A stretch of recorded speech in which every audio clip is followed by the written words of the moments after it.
A história de São Jorge. São Jorge nasceu em 275, na antiga região chamada Capadócia. Hoje, esta região é parte da Turquia. O pai de Jorge era um militar e faleceu numa batalha. Após a morte do pai, Jorge e sua mãe mudaram-se para a Terra Santa. A mãe era originária da Palestina. Era uma mulher que possuía instrução e muitos bens. Ela conseguiu dar ao filho Jorge uma ótima educação. Ao atingir a adolescência, Jorge seguiu a carreira de muitos jovens da época e entrou para a carreira das armas, pois tinha um temperamento naturalmente combativo. Tanto que logo ele se tornou capitão do exército romano. Jorge tinha grandes habilidades com as armas e muita dedicação. Por causa dessas qualidades, o imperador Diocleciano deu a ele o título nobre de Conde da Capadócia. Assim, com apenas 23 anos, Jorge passou a morar na alta corte de Nicomédia. Nesse tempo, ele exerceu o cargo de tribuno militar. Quando sua mãe faleceu, Jorge recebeu a herança que lhe cabia e foi enviado para um nível mais alto ainda, a corte do imperador. Lá, porém, quando começou a ver a crueldade com que os cristãos eram tratados pelo Império Romano, mudou seu pensamento. Ele já conhecia o cristianismo por causa da influência de sua mãe e da Igreja de Israel. Então, ele deu um primeiro passo de fé. Distribuiu todos os seus bens aos pobres. Mesmo sendo membro do alto escalão do exército, ele quis a verdadeira salvação prometida pelo Evangelho. Em 302, Diocleciano foi influenciado por Galério e publicou um édito que mandava prender todo soldado romano cristão e que todos os outros deveriam oferecer sacrifícios aos deuses romanos. Jorge foi ao encontro do imperador para objetar com ele e perante todos declarou-se cristão. Não querendo perder um de seus melhores tribunos, o imperador tentou dissuadi-lo, oferecendo-lhe terras, dinheiro e escravos. Como Jorge mantinha-se fiel ao cristianismo, o imperador tentou fazê-lo desistir da fé, torturando-o de vários modos. E após cada tortura, ele era levado perante o imperador, que lhe perguntava se renegaria a Jesus para adorar aos deuses romanos. Todavia, Jorge reafirmava sua fé. Tendo seu martírio aos poucos ganhado notoriedade e muitos romanos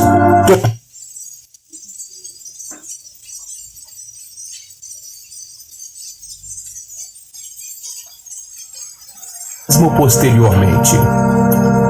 Diocleciano, vendo que não conseguiria dissuadir Jorge de sua fé, mandou que ele fosse degolado. Era o dia 23 de abril do ano de 303. Aconteceu na cidade de Nicomédia, na Ásia Menor. Os restos mortais de São Jorge foram transportados para Lida, cidade em que crescera com sua mãe. Lá ele foi sepultado e mais tarde o imperador cristão Constantino mandou erguer um oratório aberto aos fiéis para que a devoção ao santo fosse espalhada por todo o Oriente. Lá se encontra até hoje. Pelo século V, já havia 5 igrejas em Constantinopla dedicadas a São Jorge. Só no Egito, nos primeiros séculos após sua morte, construíram-se 4 igrejas e 40 conventos, todos dedicados ao mártir.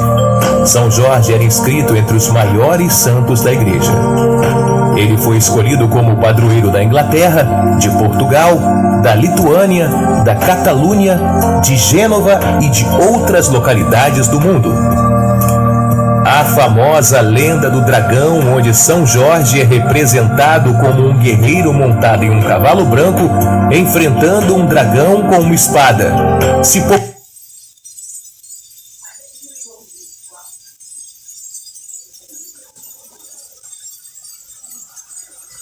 se não lhe entregassem uma donzela. Quando chegou a vez da filha do rei ser sacrificada, o jovem guerreiro matou o dragão e se casou com a princesa.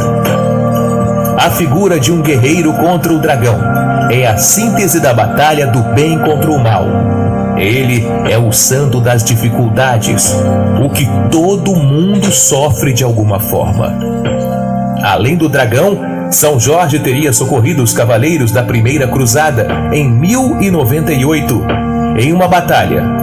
Em 1190, na Terceira Cruzada, o rei Ricardo Coração de Leão nomeou o santo como protetor de uma das expedições e desenhou uma cruz vermelha no uniforme dos militares, a Cruz de São Jorge, que hoje está presente na bandeira da Inglaterra. Do território britânico, o santo se espalhou para o resto da Europa, inclusive Portugal, onde São Jorge era um grito de batalha do século XIV.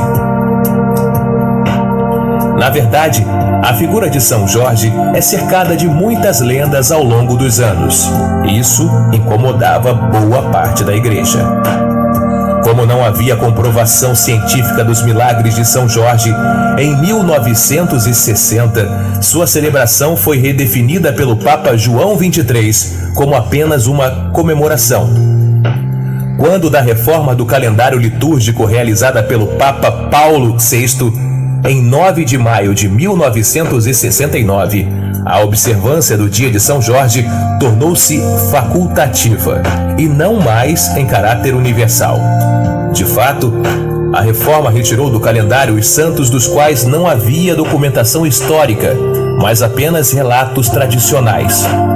Porém, tal expurgo não atingiu o santo da Capadócia.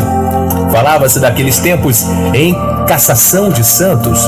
No entanto, o fato da festividade de São Jorge ter se tornado opcional não quer dizer que não seja reconhecido como santo. Isso só fez a devoção pelo santo aumentar ainda mais. Em 2000, com o Papa João Paulo II, ele recuperou o status dentro da igreja de figura de máxima importância. Guerreiro, batalhador, incansável e de fé. Esse é São Jorge e é assim que seus devotos o enxergam. Ele viveu sob o senhorio de Cristo e testemunhou o amor a Deus e ao próximo. Que Ele interceda para que sejamos verdadeiros guerreiros da fé e do amor. São Jorge, rogai por nós.